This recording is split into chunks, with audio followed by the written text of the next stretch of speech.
নমস্কার বন্ধুরা, আমি উমাশঙ্কর আর আপনারা দেখছেন আমার YouTube channel Eco Career Academy. তাহলে বন্ধুরা আসুন, আজকে আবার সেই মেট্রিক লেভেলের যে ভ্যাকেন্সি যে এসেছে তার সিলেবাস নিয়ে আর তার সিলেবাসের যে পাঠ্যক্রম আছে সেই পাঠ্যক্রম নিয়ে আমি আলোচনা করব। বন্ধুরা, এই পাঠ্যক্রমের যে প্রোজ বা নোভেল থেকে আজকে আলোচনা করা হবে তা হলো রামের সুমতি। রামের সুমতি কে লিখেছেন? শরৎচন্দ্র চট্টোপাধ্যায়। রামের সুমতি যে পিডিএফ তা আপনি পেয়ে যাবেন গুগলে, পেয়ে যাবেন। গুগল আপনি সার্চ করবেন, সেখানে আপনি রামের সুমতি পিডিএফ ডাউনলোড করবেন। ডাউনলোড করার পরে সেটাকে পড়ে নেবেন। পড়ে নেওয়ার পরে আমরা যে প্রশ্নোত্তর শৃঙ্খলা যা আলোচনা করব তা আপনি এই ভিডিওর সঙ্গে মিলিয়ে নেবেন। তাহলে কি হবে, আপনার যে আপনি স্টাডি করছেন বা পরীক্ষার জন্য যা প্রিপারেশন করছেন তা আপনার অনেকটা ভালো হবে। তাহলে আসুন, আজকে আমরা কিছু প্রশ্ন উত্তর করে নিই। আমরা কোন জায়গায় প্রশ্ন উত্তর করবো না, রামের সুমতি যে নোভেল, সেই নোভেলের থেকে আমরা কিছু আলোচনা করব, প্রশ্ন উত্তর। আপনারা জানেন যে এই ভ্যাকেন্সির জেএসএসসি যে পরীক্ষা নিয়ে থাকে, জেএসএসসি কিন্তু প্রত্যেক প্রশ্নের জন্য 3 নম্বর দিয়ে থাকে +3, আর যদি প্রশ্নটা ঠিক হয় তাহলে 3 নম্বর মিলে, আর যদি প্রশ্নটা ভুল হয় তাহলে এখানে 1 নম্বর বাদ যায়। সেইভাবে আপনাদের পরীক্ষা হয়। আর এখানে 3টা পেপার আপনাদের জেএসএসসি নেবে, যেগুলো আগে ফর্ম পূরণ করেছেন। বর্তমান যা ভ্যাকেন্সি জেএসএসসি থ্রু আসবে সেগুলোতে কিন্তু আপনাদের যে গ্যাজেটে পাস হচ্ছে তাতে বলা হয়েছে প্রিলিমিনারি এবং মেন্স দুটো পরীক্ষা হবে। আর এতে আপনার মেন্সটাই হচ্ছে, মেন্স যে এক্সামিনেশন সেই এক্সামিনেশন হচ্ছে, কারণ এগুলো পুরনো ফর্ম ভরা হয়েছিল। জেপিএসসিতেও আবার নতুন যে সিভিল সার্ভিসের পরীক্ষা এসেছে, সেই সিভিল সার্ভিসের ফর্ম ভরার জন্য আপনাদের সময়ও দেওয়া হয়েছে। এর আগের ভিডিওতে আমি সেটা বলেছি। আর জেএসএসসি, আজকে আমরা জেএসএসসির আলোচনা করব। রামের সুমতি যে নোভেল, সেই নোভেল থেকে। রামের সুমতি নোভেলটি কার লেখা? রামের সুমতি নোভেলটি কার লেখা? রামের সুমতি নোভেলটি শরৎচন্দ্র চট্টোপাধ্যায়ের লেখা। রামের সুমতি নোভেলটি কার লেখা? রামের সুমতি নোভেল শরৎচন্দ্র চট্টোপাধ্যায়ের লেখা। এখানে অপশন ABCD থাকবে, আপনাদেরকে তা নিয়ে সুযোগ থাকতে হবে কোন প্রশ্নের কোন উত্তরটা হতে পারে। অনেক সময় ব্রেনে ধাঁধা লাগানোর মতো প্রশ্ন দেওয়া হয়ে থাকে, আর সেখানে প্রশ্ন উত্তর দেওয়া থাকে। এখানে 4টে অপশন থাকবে ABCD, সেখান থেকে আপনার একটা উত্তর ঠিক হবে আর তা লিখবেন। অনেক সময় AB দুটো ঠিক হয়ে থাকে, তাহলে তার অপশন C বা D হতে পারে, কারণ সিতে দুটোর মধ্যে কোনোটি নয় থাকবে, আর না হলে A ও B দুটো। সেখান থেকে আপনাকে অবশ্য অপশন চয়ন করতে হবে। আর জেএসএসসি এবারে পরীক্ষা নিয়ে চলেছে, কিছুগুলো ক্যান্সেলড হয়েছে, না হলে অন্যগুলো পরীক্ষায় নিয়ে নিয়েছে। এবারে যে ANMC, যেটা ANM এর জন্য পরীক্ষা, তা কন্ডাক্ট করলো 18 তারিখ আর 19 তারিখ। ভালোভাবে কন্ডাক্ট হয়ে গেছে। প্রশ্নের স্তর একেবারে ভালো ছিল, যার জন্য অনেকে প্রশ্নের উত্তর করেছে। 35 মানে 50টা প্রশ্নে তারা 25-40টা মতো ঠিক করেছে। তাহলে 80%, 70-80%-এর ভেতরে তাদের মার্কস আসবে। এইভাবে প্রশ্ন উত্তর ছিল। আর জেএসএসসিতে দেখা গেছে জেএসএসসি অনেক ভালো প্রশ্ন দেয়, ইজি প্রশ্ন দেয়। তাই আপনাদের প্রিপারেশনটা একটু ভালো করতে হবে, না হলে কি হবে, র্যাঙ্কটা একটু পড়ে যাবে। আপনাদের যে র্যাঙ্ক, সেই র্যাঙ্ক বা যে নাম্বার পার্সেন্টেজ তা কিন্তু একটু উপরে যাবে। যেহেতু প্রশ্নগুলো সহজ থাকে, তাই আপনাদের যেটা নম্বর আসবে সেই নম্বরটা একটু উপরে যাবে। তাহলে আসুন রামের সুমতি যে নোভেল, সেই নোভেল থেকে এখন প্রশ্নোত্তর করা যাক। প্রশ্ন 1, রামের সুমতি গল্পটি কার লেখা? রামের সুমতি গল্পটি কার লেখা? প্রথম প্রশ্ন, রামের সুমতি গল্পটি কার লেখা? রামের সুমতি গল্পটি শরৎচন্দ্র চট্টোপাধ্যায়ের লেখা। শরৎচন্দ্র চট্টোপাধ্যায়ের লেখা। রামের সুমতি গল্পটি কার লেখা? শরৎচন্দ্র চট্টোপাধ্যায়ের লেখা। এখানে নোবেলও বলা হয়েছে, আপনাদের সিলেবাসে যে সিলেবাসটা দেওয়া হয়েছে সে সিলেবাসে নোবেল বলা হয়েছে আর রামের সুমতি দেওয়া হয়েছে। সেই জন্য এটাকে উপন্যাস বা গল্প দুটোই বলা যেতে পারে। রামের সুমতি গল্পটি কার লেখা বা রামের সুমতি উপন্যাসটি কার লেখা, কারণ আপনাকে যা সিলেবাস দেওয়া হয়েছে আর যা আপনারা পড়ছেন তা থেকে দুটো মিলিয়ে আপনার কমন সেন্স লাগিয়ে প্রশ্নের উত্তর করতে হবে। আর এই যে সিলেবাস, আপনি যে ফর্ম ভরেছেন যে FWC Jharkhand field worker competitive examination আর Jharkhand excise constable competitive examination, এই দুটো যে ফর্ম ভরেছেন এর কিন্তু দুটোর যে আপনার ব্রোশিউর, ইনফরমেশন ব্রোশিউর, সেই কিন্তু সম্পূর্ণ ডাউনলোড করে লাইন লাইন আপনাকে পড়ে সেখান থেকে মিনিং বার করে আপনার যে ক্রাইটেরিয়া তা ফুলফিল করছে কি না তা কিন্তু যাচাই করে আপনি দেখে নেবেন। না হলে আপনার ফাইনালের সময় যখন আপনার ইন্টারভিউ হবে বা যখন আপনার ভেরিফিকেশন হবে সেই সময় আপনাকে ডিসকোয়ালিফাই করানো যেতে পারে। রামের সুমতি গল্পটি কার লেখা? রামের সুমতি গল্পটি শরৎচন্দ্র চট্টোপাধ্যায়ের লেখা। এটা প্রশ্ন 1। রামের সুমতি গল্পটি কোন গল্পগ্রন্থের অন্তর্গত? রামের সুমতি গল্পটি কোন গল্পগ্রন্থের অন্তর্গত? গল্পটি বিন্দুর ছেলে যে গল্পগ্রন্থ, অর্থাৎ অনেকগুলো গল্প নিয়ে একটা যে গ্রন্থ তৈরি করা হয়ে থাকে সেই গল্পগ্রন্থে এটা অন্তর্ভুক্ত। রামের সুমতি কথার অর্থ কি? রামের সুমতি কথার অর্থ কি? রামের সুমতি এর বলার এই যে রামের সুমতি কথা, এর অর্থ কি? রাম সুমতি কথার অর্থ কি? সুমতি কথার অর্থ মতি, অর্থাৎ ভালো বুদ্ধির উদয়। সুমতি, রামের সুমতি অর্থাৎ রামের যে ভালো বুদ্ধি, সুমতি সুবুদ্ধি, রামের যে সুবুদ্ধি হলো সেটাই এর অর্থ। প্রশ্ন নম্বর 4, রামলালের ভাইয়ের নাম কি? রামলালের ভাইয়ের নাম কি? প্রশ্ন 4, রামলালের ভাইয়ের নাম কি? রামলালের ভাইয়ের নাম শ্যামলাল। রামলালের ভাইয়ের নাম শ্যামলাল। শ্যামলালের স্ত্রীর নাম কি? শ্যামলালের স্ত্রীর নাম কি? প্রশ্ন 5, শ্যামলালের স্ত্রীর নাম কি? শ্যামলালের স্ত্রীর নাম নারায়ণী।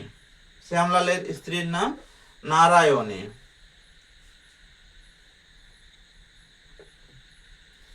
তাদের অবস্থা কেমন ছিল? তাদের অবস্থা কেমন ছিল? তাদের অবস্থা সচ্ছল ছিল। তাদের অবস্থা সচ্ছল ছিল, ভালো ছিল। নারায়ণী কত বছর আগে শ্যামলালের ঘরণী হয়ে এসেছিল? নারায়ণী কত বছর আগে শ্যামলালের ঘরণী হয়ে এসেছিল? নারায়ণী 13 বছর আগে শ্যামলালের ঘরণী হয়ে এসেছিল। নারায়ণী কত বছর আগে শ্যামলালের ঘরণী হয়ে এসেছিল? নারায়ণী 13 বছর আগে শ্যামলালের ঘরণী হয়ে এসেছিল। রামের বাবা কি বেঁচে ছিলেন? না, রামের বাবা বেঁচে ছিলেন না। নারায়ণী যখন প্রথম বাড়িতে আসে সেই বছরই গ্রামের বিধবা জননীর মৃত্যু হয়।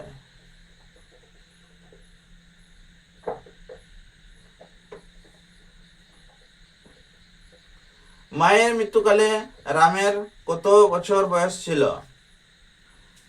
মায়ের মৃত্যুকালে রামের কত বছর বয়স ছিল? মায়ের মৃত্যুকালে রামের বয়স ছিল 2.5 বছর। মায়ের মৃত্যুকালে রামের বয়স ছিল 2.5 বছর।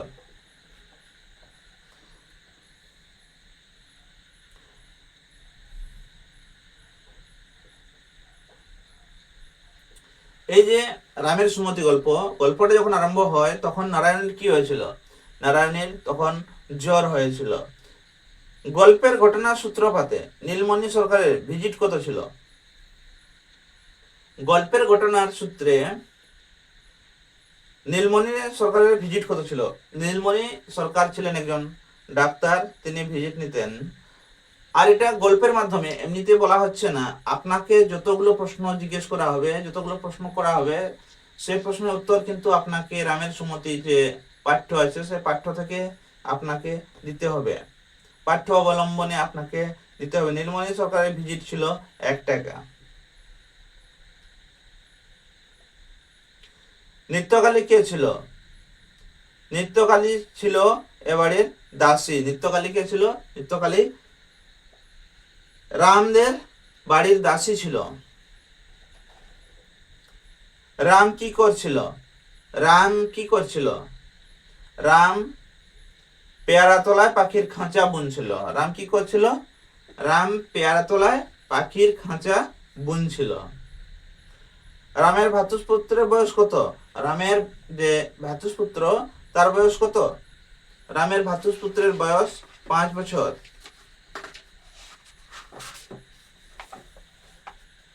ভোলা কে? ভোলা রামের চাকর। ভোলা কে? ভোলা রামের চাকর।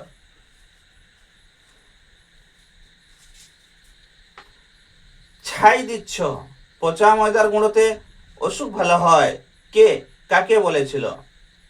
ছাই দিচ্ছ, এটা প্রশ্ন যে আছে রামের সুমতি গল্পের অবলম্বনে। ছাই দিচ্ছ, পচা ময়দার গুঁড়োতে অসুখ ভালো হয়, কে কাকে বলেছিল? রাম নীলমণি ডাক্তারকে বলেছিল। কাকে বলেছিল? রাম নীলমণি ডাক্তারকে বলেছিল।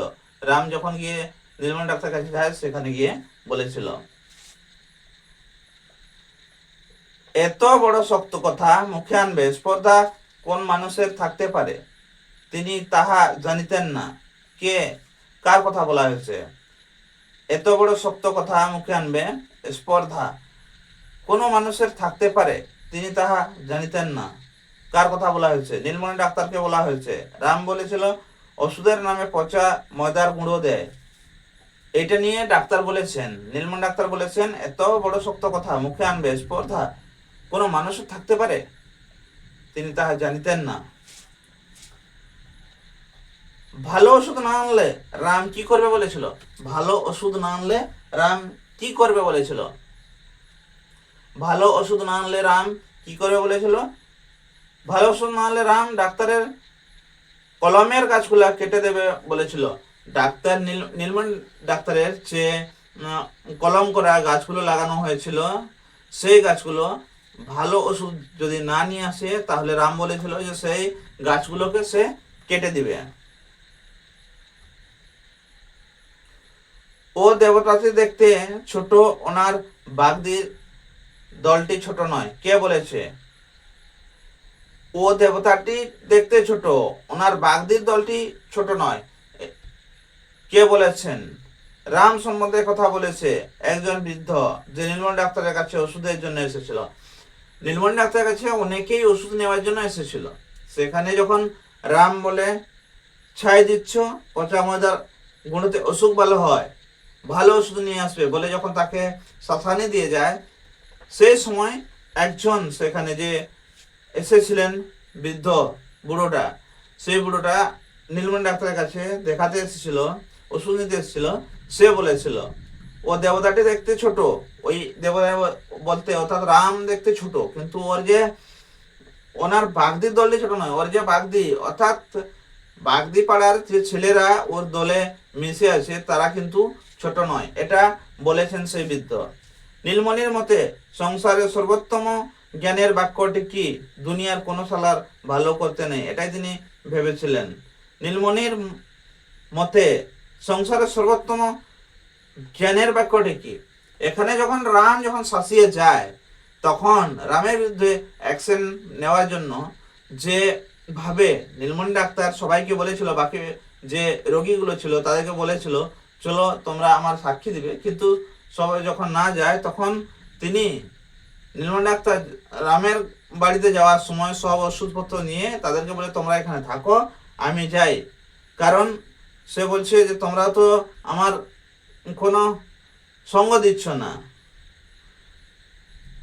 আর সেই সময় বললো দুনিয়ার কোনো সালার ভালো করতে নেই, দুনিয়ার কোনো সালার ভালো করতে নেই।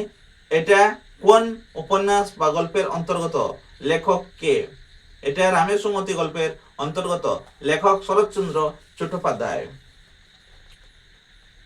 শ্যামবাবু টাকা দুদিনের কিন্তু ধর্মটা যে চিরদিনের, কে বলেছে কথাটা কি সত্যি? শ্যামবাবু টাকা দুদিনের কিন্তু ধর্মটা যে চিরদিনের, কে বলেছে কথাটা কি সত্যি? রামের ভয়ে শ্যামের কাছ থেকে 1 টাকার বেশি ভিজিট নেয়নি নীলমণি ডাক্তার, সে প্রসঙ্গে একথা বলেছিলেন, কিন্তু কথাটা মিথ্যা। কারণ কিছুদিন আগে সে 1 টাকার বেশি ভিজিট নিয়ে গিয়েছিল। শ্যামবাবু টাকা দুদিনের কিন্তু ধর্মটা যে চিরদিনের, কে বলেছে? এটা নীলমণি ডাক্তার বলেছে। কেন 1 টাকা ভিজিট নেয়? কেননা এটা কথাটা মিথ্যে। কারণ এর আগে যখন গেছিল সেই শ্যামলালের বাড়ি, তখন কিন্তু বেশি ভিজিট নিয়েছিল।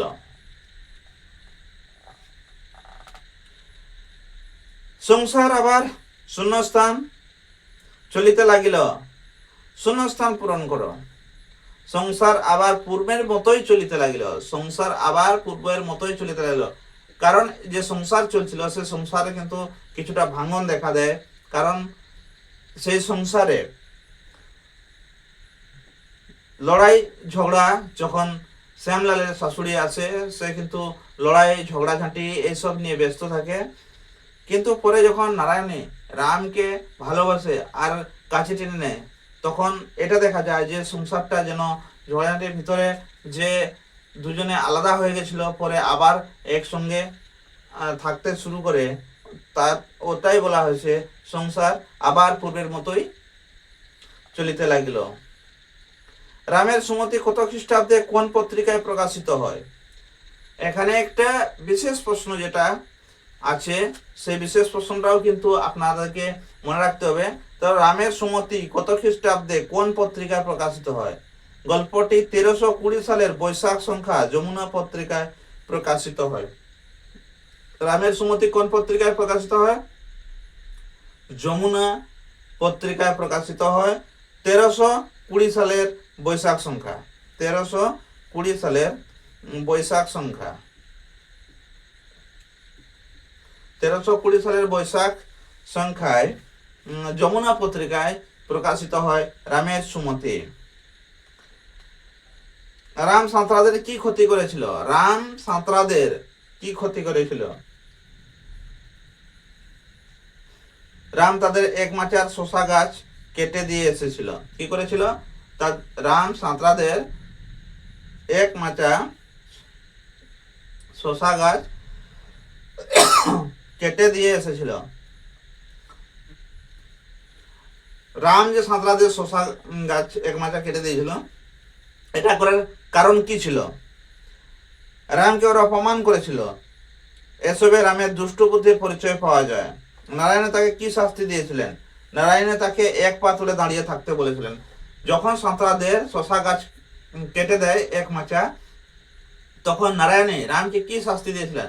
রামকে তখন 1 পা তুলে দাঁড় করিয়ে দিয়েছিলেন, 1 পায়ে দাঁড় করিয়েছিলেন।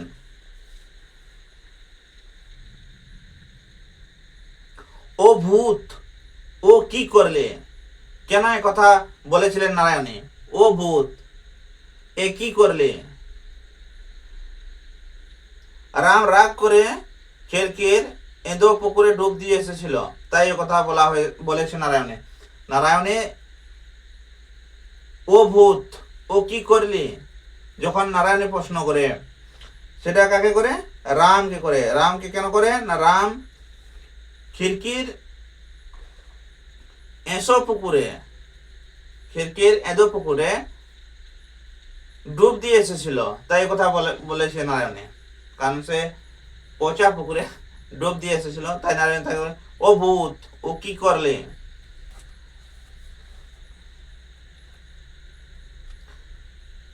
রাত্রির লোভ না দেখালে ও খেত না। কিসের লোভ? রাত্রির লোভ না দেখালে ও খেত না। কিসের লোভ? রামকে নারায়ণের রাগ হলে কোলে বসে খাইয়ে দিতেন। সকালে নিজে খেয়ে নিতে বলেছেন, কেননা রাতে তিনি খাইয়ে দেবেন। রাতের বেলা খাইয়ে দেবেন বলে নারায়ণী বলেছে যে এখন তুই দিনের বেলা খেয়ে নে, রাত্রিরে আমি খাইয়ে দেব। রাত্রিরে লোভ না দেখালে ও খেত না। কিসের লোভ? খাইয়ে দেওয়ার যে একটা ভালোবাসা ভাব, সেখানে রাম এমনিতে খেতে চায় না, তাই রামকে নারায়ণী বলছে যে রাত্রির বেলায় আমি তোমাকে খাইয়ে দেব, তুমি এখন খেয়ে নাও।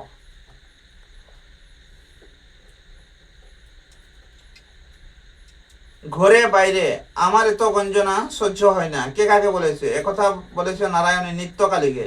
ঘরে বাইরে আমার অত গঞ্জনা সহ্য হয় না।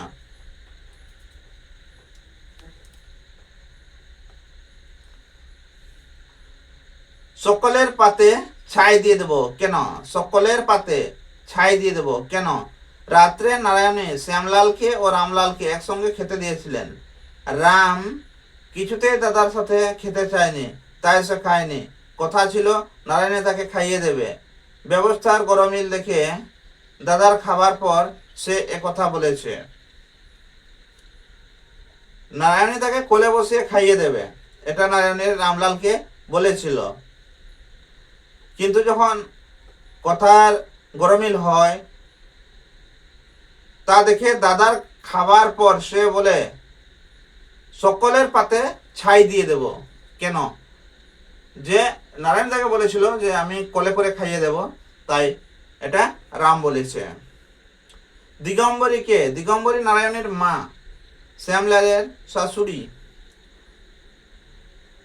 ছেলে মারা যাবার পর তিনি নারায়ণীর সাথে এসে উঠেছিলেন। দিগম্বরী নারায়ণীর মা। দিগম্বরী নারায়ণীর মা। তার দিগম্বরী যখন ছেলে মারা যায় তখন সে নারায়ণের বাড়িতে এসে উঠে। সুরধুনী কে? সুরধুনী নারায়ণীর বোন। সুরধুনী নারায়ণীর বোন। রামের সাথে দিগম্বরীর প্রথম কি নিয়ে বিবাদ বাঁধে? রাম উঠোনের মাঝে অশ্বত্থ গাছ লাগিয়েছিল, দিগম্বরী সেটাকে উপড়ে ফেলে দেন। স্কুল থেকে ফিরে এই নিয়ে দিগম্বরীর সাথে রামের বিবাদ হয়। রাম আঙ্গিনায় একটা অশ্বত্থ গাছ লাগিয়েছিল, আর সেই অশ্বত্থ গাছকে দিগম্বরী তুলে ফেলে দেয়, যাতে করে রামের সঙ্গে প্রথমবার বিবাদ বাঁধে বা ঝগড়া হয়। রামকে শান্ত করতে নারায়ণী কি করেছিলেন? রামকে শান্ত করতে নারায়ণী বলেছিলেন যে মঙ্গলবারে বাড়ির উঠানে গাছ বসালে বাড়ির বড় বউ মারা যায়। এ কথা পাঞ্জিতে লেখা আছে। রামকে শান্ত করতে, কারণ রাম অনেক ঝগড়াঝাঁটি করে, রাম তো দুষ্টু প্রকৃতির, তাই রামকে শান্ত করার জন্য নারায়ণ বলেছিলেন যে মঙ্গলবারে বাড়িতে যদি কোনো গাছ লাগানো হয় তাহলে বাড়ির বড় বউ মারা যায়। আর এ কথা পাঞ্জিতে লেখা আছে, এই বলে রামকে নারায়ণী শান্ত করেছিল। রামের কাছে তার বড় বৌদি কেমন ছিল? রামের কাছে তার বড় বৌদি কেমন ছিল? রামের কাছে তার বড় বৌদি ছিল মায়ের মতো। এই মাতৃসমা ভাতৃবধূর বুকে মুখ লুকিয়ে সে অনায়াসে শিশুর মতো থাকতে পারত। এবার রাম পরিহাস বুঝিতে পারিয়া কি পরিহাস? নারায়ণ বলেছিলেন তিনি বুড়ো হয়েছেন, এবার মারা যাবেন। তখন রাম বুঝেছিল এটা পরিহাস, তাই বলেছিল তোমার একটাও চুল পাকেনি, একটাও দাঁত পড়েনি, তুমি বুড়ো নও।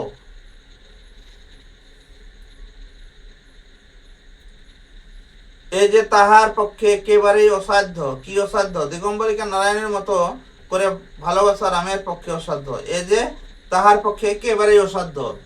রামের যেটা অসাধ্য, রামের কি অসাধ্য না? রাম সব কিছু করতে পারে, তার সাধ্য সব কিছু, শুধু দিগম্বরীর সঙ্গে ভালোবাসা হতে পারে না।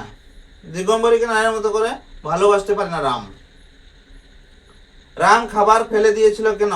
দিগম্বরী তরকারিতে ঝাল দিয়েছিল, আর রাম ঝাল খেতে পারতো না, তার জন্য খাবার ফেলে দিয়েছিল। প্রশ্ন যদি আসে রাম খাবার ফেলে দিয়েছিল কেন, রাম তরকারিতে কি দিয়েছিল? ঝাল দিয়েছিল, আর ঝাল রাম খায় না, তার জন্য সে খাবার ফেলে দিয়েছিল।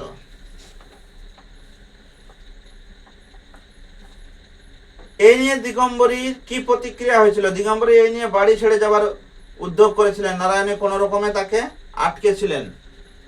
আর এ নিয়ে যে প্রতিক্রিয়া দিগম্বরী দিয়েছিল, তাতে দিগম্বরী বলেছিল যে আমি আর এই বাড়িতে থাকছি না, আমি বাড়ি ছেড়ে চলে যাচ্ছি।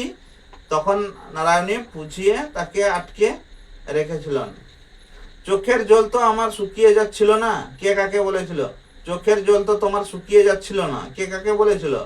নিত্যকালী দিগম্বরীকে এ কথা বলেছিল, কারণ শ্যামলালের খাবার সময় দিগম্বরী কান্নাকাটি করাতে শ্যামলাল না খেয়ে উঠে গেছে। শ্যামলাল দিগম্বরীর জামাই। সে যখন চোখের জল তো তোমার শুকিয়ে যাচ্ছিল না, সেখানে কান্না করছিল। আর কান্না করার সময় নিত্যকালী দিগম্বরীকে বলেছিল তোমার চোখে জল তো শুকিয়ে যাচ্ছিল না। শ্যামলাল কারণ সে সময় খাবার ছেড়ে সে উঠে গেল, যখন দিগম্বরী কান্নাকাটি করলো তখন শ্যামলাল না খেয়ে উঠে গেল। রামের পোষা দুটো মাছের নাম কি? রামের যে পোষা দুটো মাছ, সেই দুটো মাছের নাম কি? কার্তিক আর গণেশ। স্কুল থেকে ফিরে রাম কি খেয়েছিল? স্কুল থেকে ফিরে রাম কি খেয়েছিল? নিত্য রামকে এক বাটি দুধ, কিছু মুড়ি আর 4-5টা নারকেল নাড়ু এনে দিয়েছিল।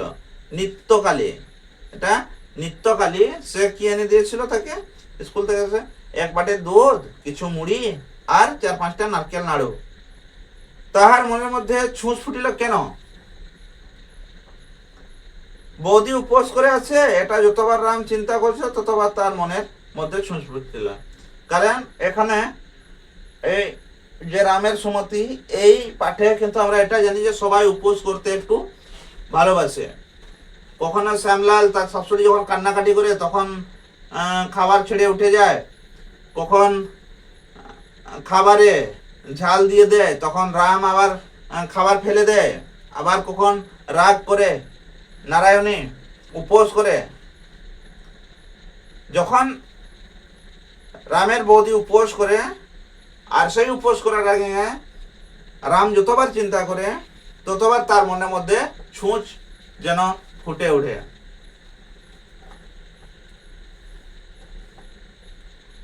শ্যামলাল নারায়ণীর সাথে কি ব্যাপারে পরামর্শ করতে গিয়েছিল? শ্যামলাল নারায়ণীর সাথে কি ব্যাপার নিয়ে পরামর্শ করতে গিয়েছিল? শ্যামলাল বলেছিলেন রামকে আলাদা করে দিতে, কারণ দিগম্বরী তাকে বারবার রামের ব্যাপারে নালিশ করছিল।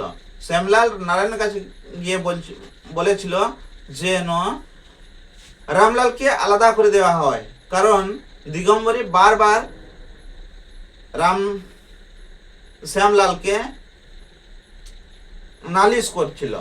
নারায়ণী কি বলেছিল? নারায়ণ বলেছিল তার সংসারে কথা বলতে এলে তিনি আত্মহত্যা করবেন। নারায়ণ বলেছিল তার সংসারে যদি কথা বলতে আসে তাহলে তিনি আত্মহত্যা করবেন।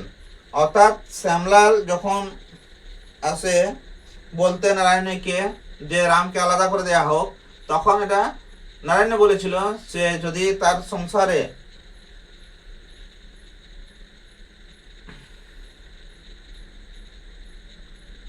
কথা বলতে হয় তাহলে তিনি আত্মহত্যা করবেন।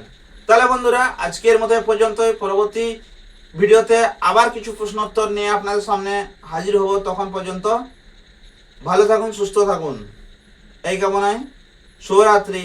জয় হিন্দ।